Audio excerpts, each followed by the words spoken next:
ప్రజల ఆకాంక్షను నెరవేర్చడమే లక్ష్యంగా సీఎం కృషి. మాజీ ఎమ్మెల్యే ఎస్సీవీ. రాష్ట్రంలో కూటమి ప్రభుత్వం ప్రజల ఆకాంక్ష మేరకు పనిచేస్తూ రాష్ట్రాన్ని ఆర్థికంగా బలోపేతం చేస్తూ అభివృద్ధి సంక్షేమ ఫలాలను ప్రజలకు అందించడంలో ముఖ్యమంత్రి చంద్రబాబు నాయుడు కృషి ఎనలేనిదని శ్రీకాళహస్తి మాజీ ఎమ్మెల్యే ఎస్సీవీ నాయుడు అన్నారు.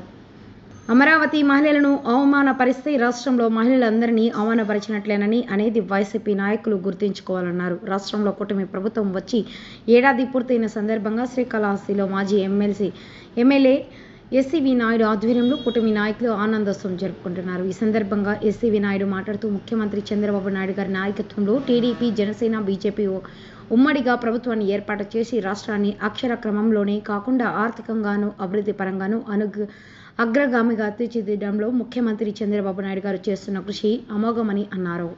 ఈ సమావేశంలో టీడీపీ నాయకులు సత్రవాడ ప్రవీణ్ కుమార్, ప్రకాష్ నాయుడు, మాజీ కౌన్సిలర్ ప్రసాద్ నాయుడు, ఈర్ల కిషోర్, భాస్కర్ నాయుడు, మాజీ ఎంపీపీ సుబ్రహ్మణ్యం, సర్పంచ్ గాలి బాలాజీ నాయుడు, హరి నాయుడు, ఢిల్లీ ప్రతాప్, సుదర్శన్ నాయుడు, గోగినేని సురేష్ నాయుడు, చందు తదితరులు పాల్గొన్నారు.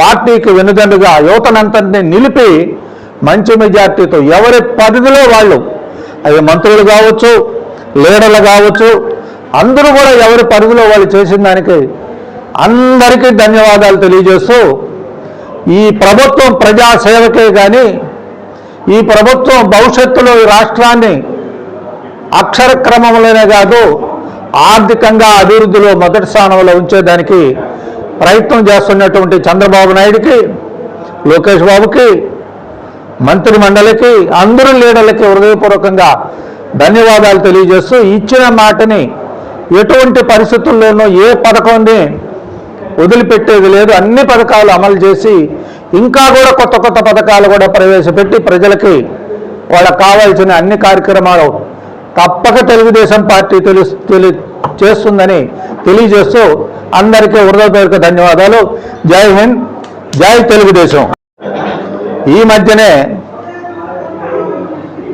సాక్షి పేపర్కు సంబంధించినటువంటి కొంతమంది రాజధాని మహిళల్ని నీచ పదాలతో, మనకు అది అవసరమా? మనకు అక్క, చెల్లి, భార్య, మరదలు, తల్లి అందరూ ఉన్నారు. మనకెందుకు వచ్చింది ఇది ఇంత నీచపు ప్రవర్తన అనేది మానసికమైనటువంటి వేదన. నేను అదే చెప్పినా ఇప్పుడు, ఇంతకుముందు చెప్పినప్పుడు, ఎవరైతే ఉండారో అయ్యా జగన్మోహన్ రెడ్డి కష్టపడు, ఏదైనా రాష్ట్రానికి అన్యాయం జరుగుతుంటే అడుగు, మంచి పేరు తెచ్చుకో. ఇదేంటి టోళ్ళందరినీ ఈదుల మీద వదిలేసి ఆంబోతులతో పాటు ఈ విధంగా మాట్లాడితే ఓడి తిట్టుకొని నువ్వు తిట్టుకొని సమాజం నాశనం అవడం తప్ప ఈ సంస్కారంతో మొత్తం సర్వభ్రష్టత్వం పట్టిపోతావు. రేపు కూడా నువ్వు వస్తే మళ్ళీ అంటున్నావు, మొన్న రేపు వస్తే నేను చూపిస్తాను చూడని. అది ఒక రాజకీయ నాయకుడు అనాల్సిన మాటేనా? ఆ విధంగా మాట్లాడిన రాజకీయ నాయకుడు ఎక్కడైనా సక్సెస్ అయి ఉన్నాడా? ఎంతోమంది పోయినారు, ఫ్రాక్షనిస్టులు, రౌడీ షీటర్లు అందరూ పోయినారు. మనకు అది వద్దు. భవిష్యత్తులో నేనేం చేయగలుగుతాను ఈ రాష్ట్రానికి, నేనెంత ఉపయోగపడతానో సమాజానికి, అది ఆలోచిస్తే తప్ప నీకు మనశ్శాంతి ఉండదు.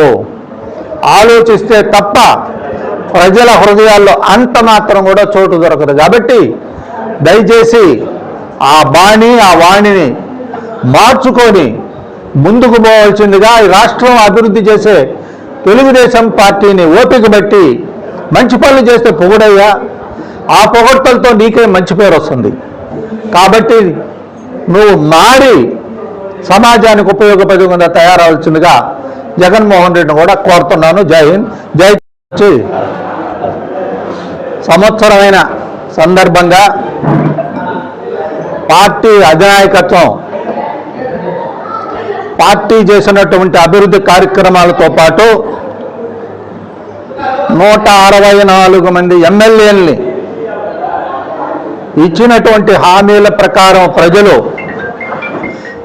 తెలుగుదేశం పార్టీ ప్రభుత్వం చేస్తుంది, ఆ హామీలన్నీ నెరవేరుస్తుందని నమ్మకంతో గెలిపించిన దానికి అవన్నీ కూడా వాళ్ళకి తెలియజేయండి అభివృద్ధి కార్యక్రమాలని. దాంతోపాటు ఈరోజు తల్లికి వందనం ఏదైతే సూపర్ 6లో తల్లికి వందనం మాటిచ్చినాం కాబట్టి సుమారు 8,000 పైచిలుకు కోట్లతో ఈరోజు తల్లికి వందనానికి అందరూ తల్లులకి మనం ఈరోజు ఇవ్వబోతున్నాం. దాన్ని చెప్పండి. అదేవిధంగా రేపు 20వ తేదీ ఏదైతే సూపర్ 6లోనే భాగంగా మనం రైతుకి ఇచ్చినామో మాట, రైతు అన్నదాత సుఖీభవ పథకం కింద 20వ తేదీ రైతులందరికీ కూడా వాళ్ళ ఖాతాలలో మనం డబ్బులు ఇచ్చిన మాట ప్రకారం ఇవ్వబోతున్నాం. ఆగస్టులో ఇచ్చినటువంటి మాట ప్రకారం మహిళా సోదరీమణులందరికీ ఉచిత బస్సు సౌకర్యం కూడా కల్పించబోతున్నాం. కాబట్టి దిగ్విజయంగా గెలిపించిన దానికి, మనకు అధికారం ఇచ్చిన దానికి ఇవన్నీ వాళ్ళకి తెలియజేస్తూ ఇంకా కూడా మనం వాళ్ళకి ఇవ్వాల్సిన పథకాలన్నీ కూడా ఇస్తూ ఆర్థిక పరిస్థితుల దృష్ట్యా ఇంకా హైకమాండ్ కూడా ఆలోచించి ఇంకా ఏం సౌకర్యాలు కావాలన్నా రాష్ట్రంలో ఉండే ప్రజలకి అవన్నీ చేస్తాము.